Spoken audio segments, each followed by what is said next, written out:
एक पत्नी जो यमराज के सामने खड़ी हो गई, एक प्रेम जो मौत को भी टाल गया।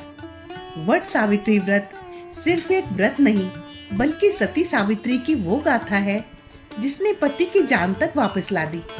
आज हम बात कर रहे हैं वट सावित्री व्रत की, एक ऐसा पवित्र पर्व जो भारतीय नारी शक्ति, प्रेम और समर्पण की मिसाल है।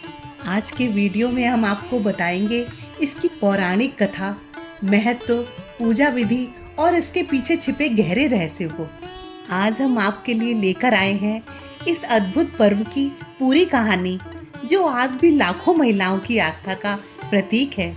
दोस्तों, वीडियो को अंत तक जरूर देखें, क्योंकि इसमें हम बताएंगे वो खास बातें जो बहुत कम लोग जानते हैं। अगर मेरा ये प्रयास आपको पसंद आए तो मेरी वीडियो को लाइक और चैनल को सब्सक्राइब जरूर करें। तो आइए इस सफर पर चलते हैं। तो चलिए वीडियो शुरू करते हैं। ज्येष्ठ माह सुहागन महिलाओं के लिए बहुत महत्वपूर्ण होता है। इसका कारण है वट सावित्री व्रत। दरअसल ज्येष्ठ माह की अमावस्या तिथि पर वट सावित्री का व्रत रखा जाता है। इस दिन महिलाएं पति की लंबी उम्र और तरक्की के लिए निर्जला व्रत रखती हैं। मान्यता है कि इस दिन देवी सावित्री ने यमराज से पति सत्यवान के प्राण वापस ले लिए थे। इस पर्व में मुख्य रूप से वट वृक्ष की पूजा की जाती है।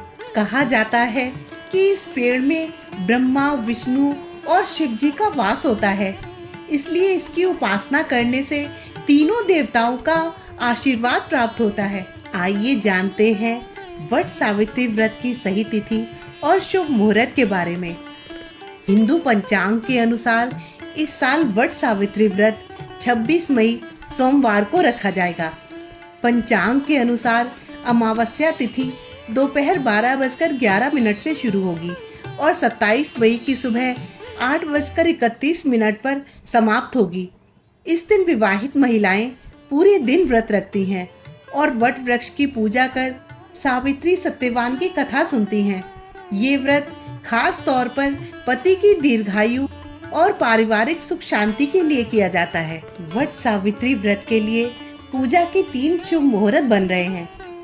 सुबह 8:52 से लेकर 10:25 तक शुभ चौघड़िया मुहूर्त बन रहा है। सुबह 11:51 से दोपहर 12:45 तक अभिजीत मुहूर्त बना रहेगा। वट सावित्री व्रत के दिन दोपहर में 3:45 से 5:28 तक भी पूजा का शुभ योग बन रहा है। आइए अब वट सावित्री व्रत की पूजा विधि के बारे में जान लेते हैं। ब्रह्म मुहूर्त में उठकर सभी कामों से निवृत्त होकर स्नान करके सुहागन महिलाएं साफ वस्त्र धारण करने के साथ 16 श्रृंगार कर लें। आप चाहें तो लाल रंग के वस्त्र धारण कर लें, ये शुभ होगा। बरगद के पेड़ के नीचे जाकर गाय के गोबर से सावित्री और माता पार्वती की मूर्ति बना लें।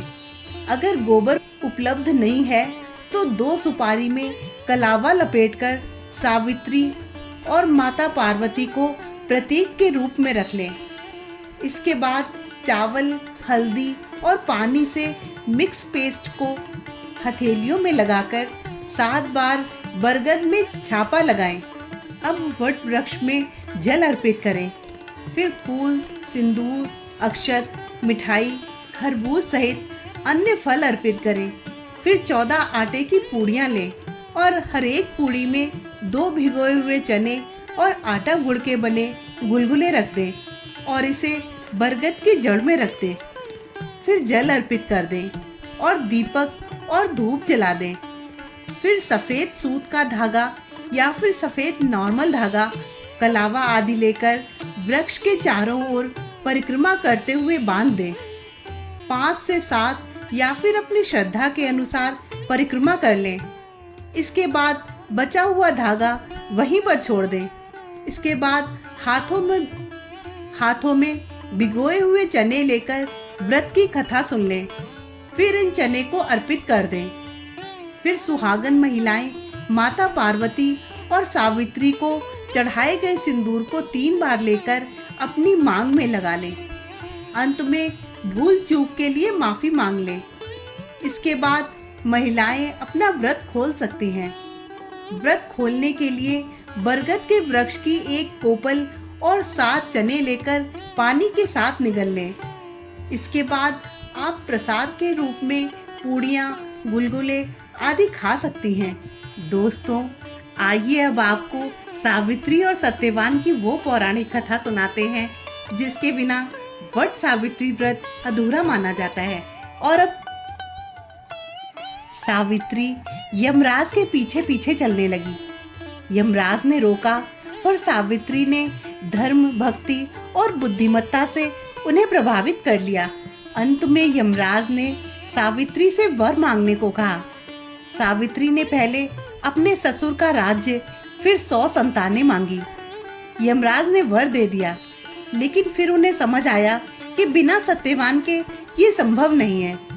यमराज मुस्कुराए और फिर बोले, तुम सच्चे प्रेम और पतिव्रता धर्म की मिसाल हो।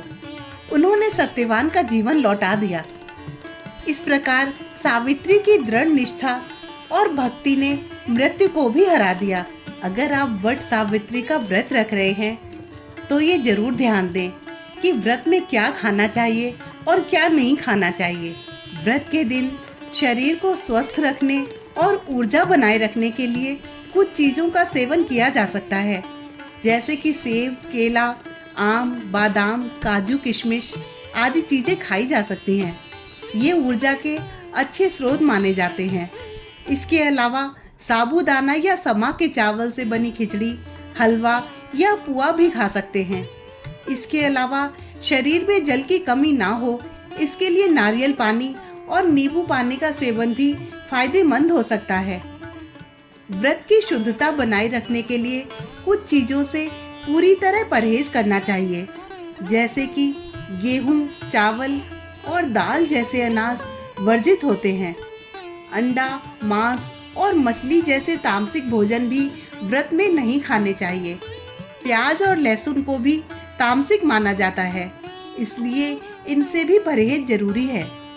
बाजार से लाए गए खाने वाले पदार्थ या मिठाइयों से शुद्धता में बाधा आ सकती है, इसलिए घर का बना सात्विक भोजन ही ग्रहण करें।